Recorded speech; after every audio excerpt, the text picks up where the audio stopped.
All right, welcome back. We're less than a month from most schools in our area getting back to the classroom. This weekend, the perfect time to do your back-to-school shopping with Missouri's tax-free weekend. Sarah Wetzel with the Better Business Bureau joins us to talk to parents about how they can get the best deals, also how to avoid deals that might seem too good to be true. We were just talking, this is a really exciting time of year. School is going to be here before folks know it.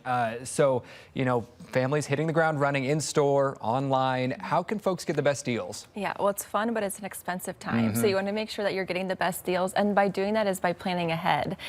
Make sure that you're making a list, setting a budget. You're most likely going to have a school supply list, but then also you're probably going to need clothes, shoes, backpacks, all of that. What some people don't even think about is look at what you had last year. There's lots of things that you can reuse and save some money there. Then make a list from that and set a budget and go shopping. Make sure you are shopping the sales and the tax-free weekends. A lot of times there will be rebates or, just different deals on things. And then also buying in bulk. A lot of times tissues, hand sanitizer, sanitizing wipes you need.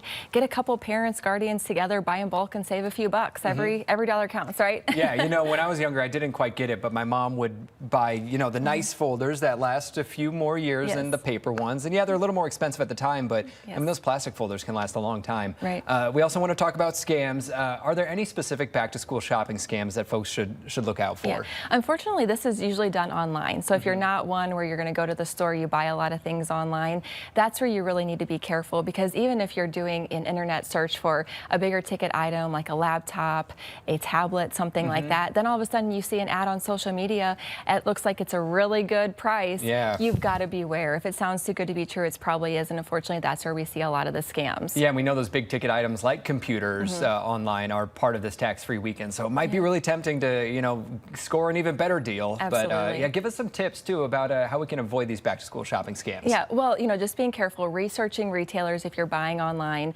Come to BBB.org. You can see their rating, their BBB accreditation status, any customer reviews.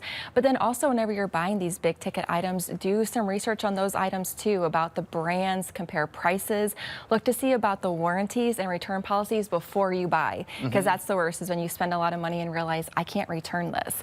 So just make sure that you're kind of planning ahead and doing your research, and then also shop with a credit card if you're doing online shopping. Got it. This way, if you do find out that you were a victim of a scam or something just didn't go right, you can dispute the charge and hopefully get your money back. Yeah, just one of those extra safeguards. All right, Absolutely. some great tips. Sarah Wetzel with the BBB. Thanks for joining us. Thanks, Cameron. As always, you can always check a business's rating or report a scam by going to BBB.org. Lots of ways to protect yourself.